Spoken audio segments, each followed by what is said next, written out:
Kok Pak Jajang ngomong gitu nggak nyindir, wong saya pernah jadi tukang begitu. Pengalaman. Karena menurut saya dikira la ilaha illallah seperti itu yang hebat. Enggak lah, enggak menembus kemana-mana. Itu punya kelebihan dari sisi gemak aja. Gemaknya saja. Tapi kalau ke dalamnya begini. Ya, kalau tembus ke dalam. Wa yabtadi'u ba'daha bihamzati ilaha, dan dimulailah dengan hamzah ilaha minat dimag. Sebenarnya mengucapkan ilaha itu, ilaha ditariknya itu dari otak juga. Minat dimag bitakhoyul. Nah ini hati-hati kalimat takhoyul. Wah ini kok ada takhoyulnya di kiri itu? Jangan dulu begitu. Takhoyul itu gambaran kira-kira. Nah, si kalimat ilaha di sebelah kanan itu bitakhoyul, dengan berimajinasi, dengan berkhayal, dengan menduga-duga, merasakan dia turun dari otak tadi kemana, hatta yantahiya wa yanzilu biha hatta yantahiya ila katibihil aiman, menembus di wilayah pundak sebelah kanan. Lalu ayat tadi ubadaha bihamzati illallah, menggunakan kalimat illallah bitakhayyul lagi, min katibihil aiman, dari wilayah pundak sebelah kanan, wa yumidduha binuzul ala karosis sodri, diturunkan melalui jalur dada, hatta yantahiya ila qalbis sonubari, sampai kepada qalbu sonubari. Hati-hati, sudah saya jelaskan kemarin. Sonubar sebenarnya apa? Nama buah. Kok disebut qalbu sonubari? Kalau qalbu ditujukan kepada jantung menggunakan istilah qalbu karena dia taklif, bolak-balik, glak glak glak glak glak glak. Jadi qalbu itunya disebut qalbu. Ya. Bukan qalbu dimensi abstraknya. Bukan qalbu dimensi ketuhanannya.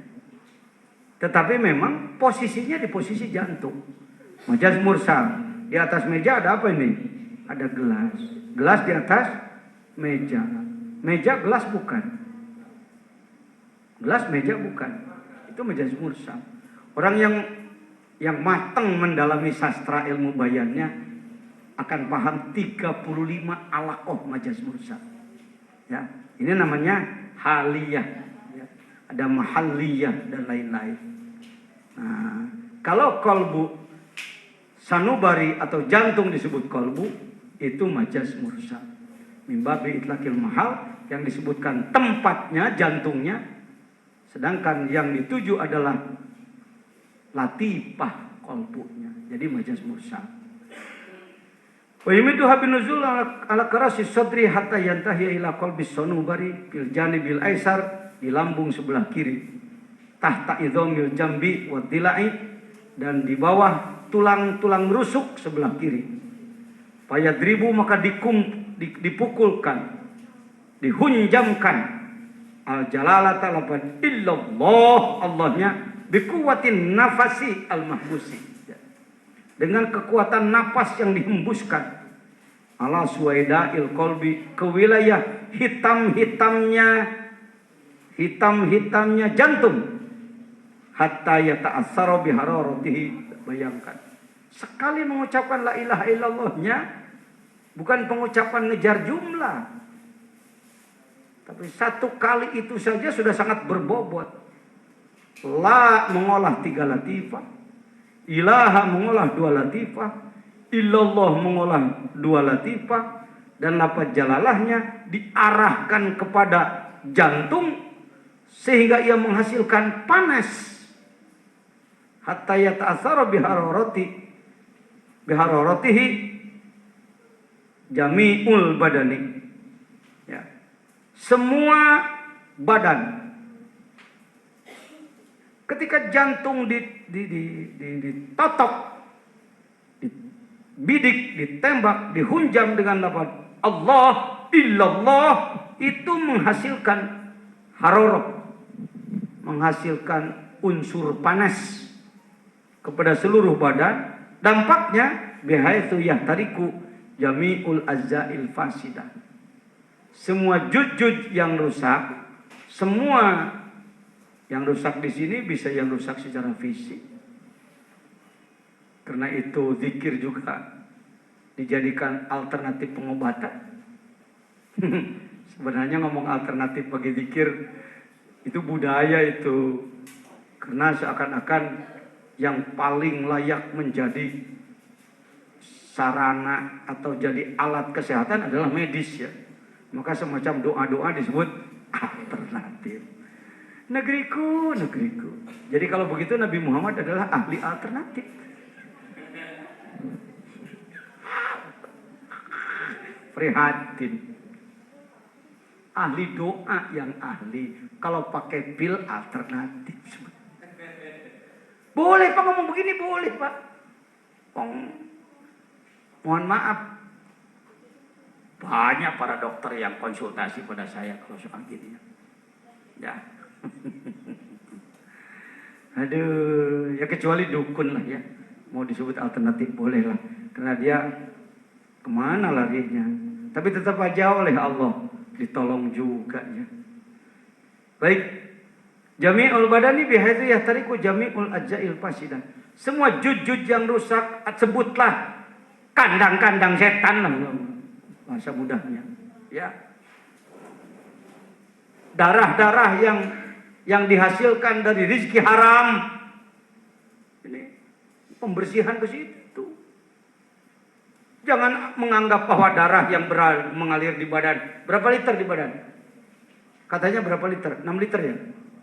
8. Kalau 8 liter dijadikan tetesan kira-kira jadi berapa juta tetes? Ya gitu aja. Nah berapa tetes yang sudah bersih, halal murni, berapa tetes yang dicampuri rezeki haram? Rasulullah bersabda dalam hadisnya yang sahih. Ada orang yang berkelana melakukan pendekatan kepada Allah tetapi ya ta'amnya haram, malbasnya pakaiannya haram. Bagaimana Allah akan mengkabulkan? Zikir yang ini terkait dengan itu. Kenapa disalurkan ke seluruh tubuh, dihembuskan kepada seluruh tetes darah? La ilaha illallah. La ilaha illallah. Kenapa harus penuh konsentrasi? Bukan biasa. Bahkan yang saya peragakan kemarin kakek-kakek itu. La ilaha illallah. La ilaha illallah. Sambil matanya nengok apa? Cecak ngambil apa? Nyamong la ilaha illallah. Bagus apa jelek? Tetap hargai bagus daripada enggak. Tetapi soal bobot ya mohon maaf ya kepada kakek-kakek. Bobotnya mungkin berbeda dengan yang memakai metode. Jadi la ilaha illallahnya illallah dihembuskan kepada suwaidil qalb agar dia tersalur menimbulkan hawa panas ke sekujur badan sehingga ajzaul fasidah yang jelek-jelek, yang rusak-rusak bisa terkena imbas cahaya dia. Makanya setelah zikir, kalau dalam kitab Anwarul Qudsiyah disebutkan jangan dulu minum air dingin gitu. Agar panas tubuhnya berfungsi dulu gitu. Sampai ke situ, Pak. Ya bedalah yang pakai metode dengan yang nggak pakai metode. Apapun pasti beda, pasti beda. Bangunan kenapa kelihatan rapi? Karena dibangun oleh ahli yang memiliki metode. Itu bikin kusen. Berikan kayu 10 kubik pada orang yang nggak paham metode bikin kusen, jadi korek kuping. Berikan batik 10 piece pada orang yang bukan ahli menjahit, jadi otot. jadi selampet, nggak jadi baju. Karena nggak tahu metode. Zikir pun sama. Apapun pasti begitu, Pak.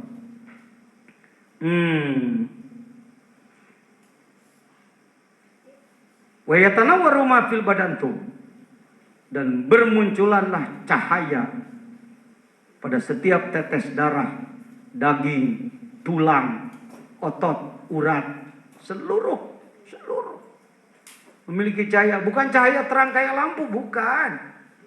Cahaya Allah, Allahu nurus samawat. Tanpa rupa cahaya Allah itu, tanpa rupa.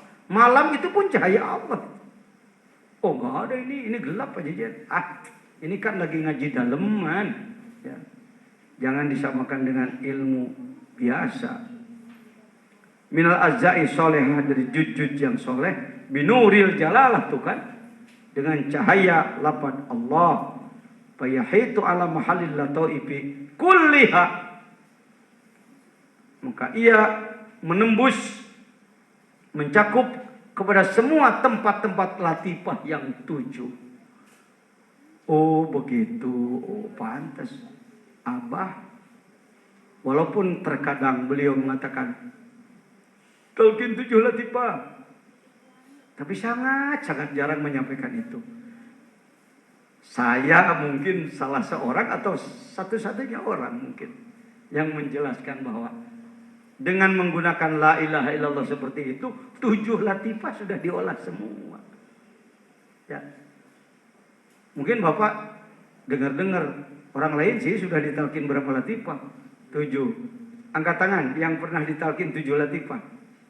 1, 2. Yang lain kebanyakan belum. Enggak usah kecil hati. Kenapa? Karena dengan menggunakan la ilaha illallah seperti itu sudah menyentuh semua latifah.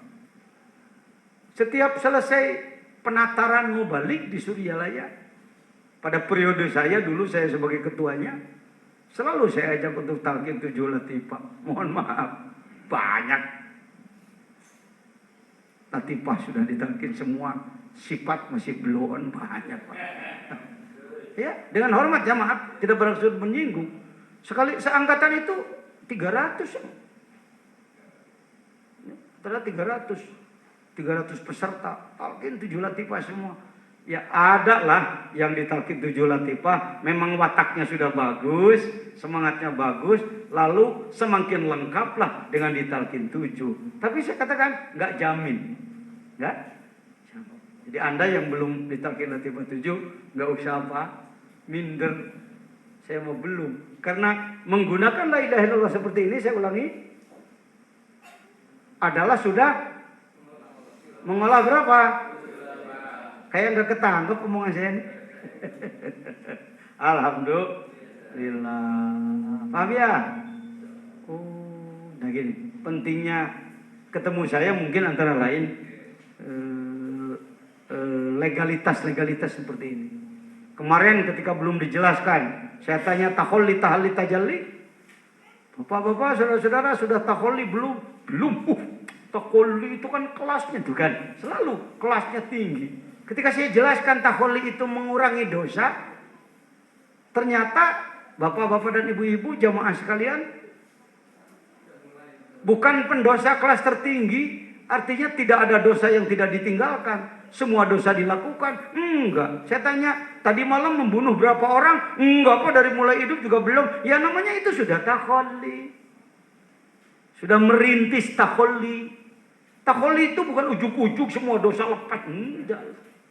Berkurang sih. Enggak ada orang yang lepas dosa semuanya. Enggak ada, Pak. Kecuali para nabi ya. Orang yang sudah menjadi waliullah sekalipun, dosanya masih banyak. Kalau ingin paham betul tentang perdosaan, coba baca doanya Sayyid Akasha. Alim tu minhu aul lam a'lam.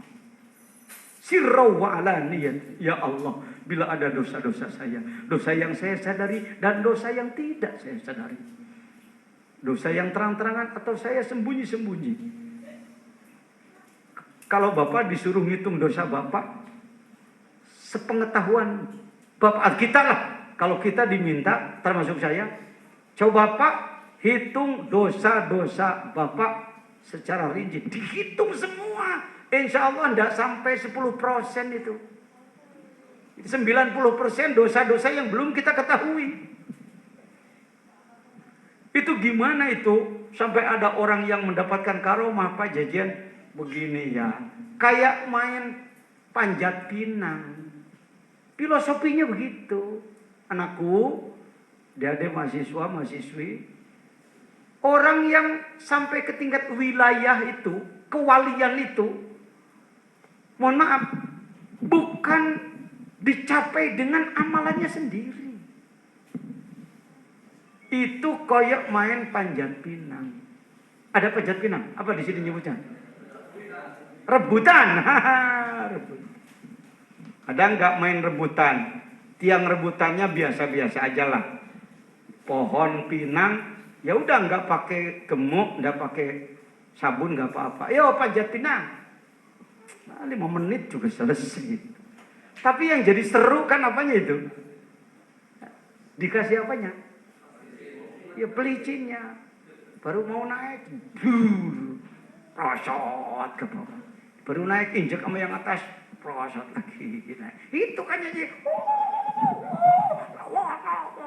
lek cong, bulu kenek padang kesam. Orang Sunda, wah girang sekali itu masyarakat. Nonton panjat apa? Bosnya ikut manjat nggak? Kadang-kadang diem aja di dalam. Mana? Udah turun belum? Buahnya udah keambil belum? Apalagi kalau penyelenggaranya pribadi, bukan panitia ya. Dia keluar dari rumah.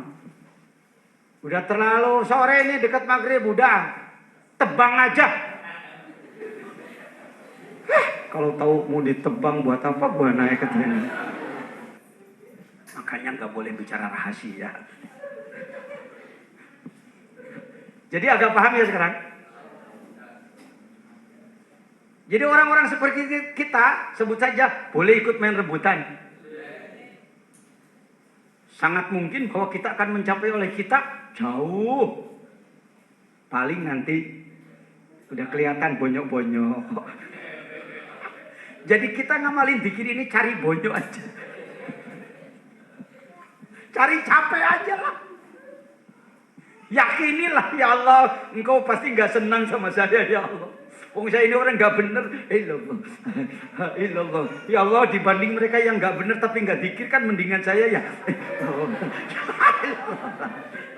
Ya Allah, daripada orang gila aku sehat kan lebih baik orang gila aku gila ya Allah ya.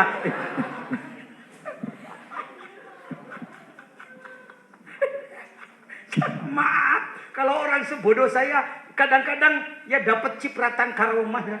Bukan karomah saya, karomahnya para guru nyiprat ke saya. Kata orang, luar biasa ya Jejen itu. Kamu tertipu aja. Kamu tertipu. Makanya kalau Anda hormat sama saya suka getawain. Ngapain lo? Goblok lo ketipu lo. Nggak tahu borok gue lo. Dalam tarekat enakan begitu kan. Ketimbang kaku banget tuh, jalan aja nunduk terus. Torekot. Di rumahnya serba haram. Kadang orang pusing dengan saya. Tuh tadi kalau ikut makan malam di mana? Ada yang nyumbang lagu tuh. Kok torekot begini? Memangnya torekot harus apa? Haram. Serba haram, bid'ah. Pindah aja ke pulau sendiri terus. Nggak bergaul dengan orang kan. Maaf ya.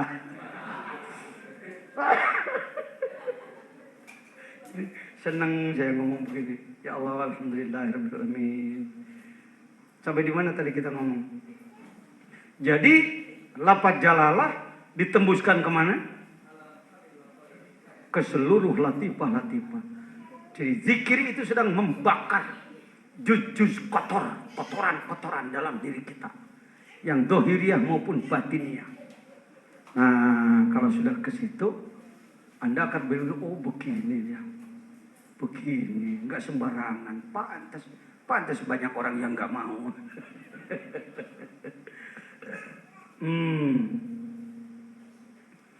Wa yulahidu makna tahlil ay la maqsuda illallah. Dan mulahadzahkan, dawamkan. Terus tetap adakan kesadaran makna tahlil. Awas, jangan menganggap bahwa yang namanya tahlilan itu kumpul untuk baca-bacaan bagi orang yang meninggal. Itu tahlilan. Sempit, Pak. Apa ya doa yang pantas ya? Kenapa disebut tahlilan? Karena inti daripada amaliyah tersebut adalah lafaz la ilaha illallah. La ilaha illallah itulah hailalah atau tahlil. Tahlil itu mengagungkan. Tahlil itu kalimat la ilaha illallah, kalimat untuk mengagungkan Allah. Di dalamnya terkandung makna yang sangat banyak. Di sini disebutkan la maksuda illallah. Bahkan kita sering menyampaikannya 3 kan. La ilaha illallah, la ma'buda illallah, la ilaha illallah, la maksuda illallah, la ilaha illallah, la mawjuda illallah.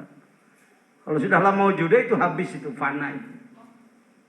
Tahap awal yang ngomong aja lah dulu, belum naik kepada kesadaran. Lama-kelamaan menjadi kesadaran. Wa min kalimatin nafi yunfi jami'al muhdasat. Dari kalimat la ilaha berarti ia sedang menafikan, menghanguskan, membuang semua muhdasat. Minan nazari, dari pikiran, wal i'tibar, dan ijiran. Wa yanzuruha nadrol fana. Semua selain Allah, la ilaha, tidak ada sesuatu yang layak dijadikan Tuhan. Kenapa? Karena semuanya adalah fana. Semuanya adalah lebur. Itulah ilah. Jujur. Di dalam kalbu kita, mana yang lebih menjadi pribumi? Allah atau keinginan? Terserah. Jujur aja. Orang di kelas saya juga masih Allah itu sering diusir. Kalau panitia Pak Arif sudah menyediakan Hotel Horizon 607, 612, 615 untuk rombongannya Pak Yai Jejen. Pak Jejen sudah capek. Lalu istirahat umpama jam 12 malam. Panitia karena ada saudaranya dari Palembang sana, bawa anak yang masih kecil dan nangis mencret lagi. Dibawa ke kamar saya. Kira-kira Pak Jejen marah apa enggak? Manusianya aja. Marah.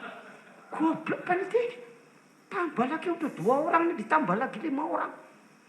Siapa sih ini? Ini keluarganya dari Palembang. Datang lagi Pak Haji Jamil. Tok. Tingkleng. Siapa? Jamil. Ada apa Pak Haji? Ini loh, ada titipan apa? Itu peti bekas ikan peda. Peti apa nyebutnya di sini? Kas ya? Ya pokoknya gitu. Bekas ikan asin yang masih bau. Dibawa kemana? Kira-kira Pak Jejen tetap di situ dengan ikhlas? Atau pindah sendiri ganti hotel? Mungkin ya udahlah, silakan kamu di sini biar saya cari hotel lain. Paham maksud saya? Kolbu ini hanya untuk Allah, nak. Kolbu itu hanya untuk Allah, tidak boleh untuk yang lain, tidak boleh.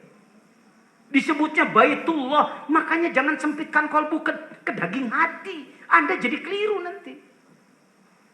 Masya Allah, di dalam daging hati kayak liver, kayak belatung. Bukan di situ. Kolbu ini wilayah batin dalam diri kita. Dengan kata lain, wilayah ketuhanan dalam diri kita. Hanya untuk Dia. Seperti halnya di Baitullah sana tidak boleh ada berhala di dalam. Bukan Allah diam di situ. Tapi kolbu hanya untuk aku, kata Allah. Kita masukin bayi mencret. Keperluan kita dimasukin ke kolbu. Yang bau-bau, yang jelek-jelek dimasukkan ke dalam. Mungkin kata Allah, iyalah silakan kalbumu untuk semaumu, biar aku pindah hotel aja. Paham maksudnya? La ilaha illallah. Sama dengan hehehe, keluar. La ilaha itu, keluar kamu. Illallah, ini hanya untuk Dia. Kamu beraninya masuk ke situ. Mungkin kata si dunia, kata mobil, kata apa, aku kan mengikuti keinginanmu. Malu, keluar dulu. Mengusir itu. Kalau gitu nanti saya miskin dong Pak Jejen. Jangan mengambil keputusan ke situ. Tidak ada dalil dalam Quran bahwa umat Islam harus miskin, gak ada. Enggak ada Pak. Ayo kalau Anda lebih ahli daripada saya di bidang ilmu, angkat silakan, please. Ayat mana, surat mana? Surat apa, ayat berapa yang menyatakan bahwa umat Islam harus miskin? Ya ayyuhalladzina amanu la tamlikud dunya. Wahai orang-orang yang beriman, engkau tidak boleh memiliki dunia. Allah, Masya Allah. Tidak ada ayat begitu. Kalau ada umat Islam yang hari ini masih belum sejahtera, ya sabar dan berupaya. Nunggu giliran. Ini nggak tahu siapa nih. Doktrin dari mana? Seakan-akan umat Islam harus miskin. Giliran punya pabrik, orang Korea yang punyanya, umat Islam jadi satpam. Yang paling prihatin, perempuan-perempuan muslimah jadi wanita piaraan.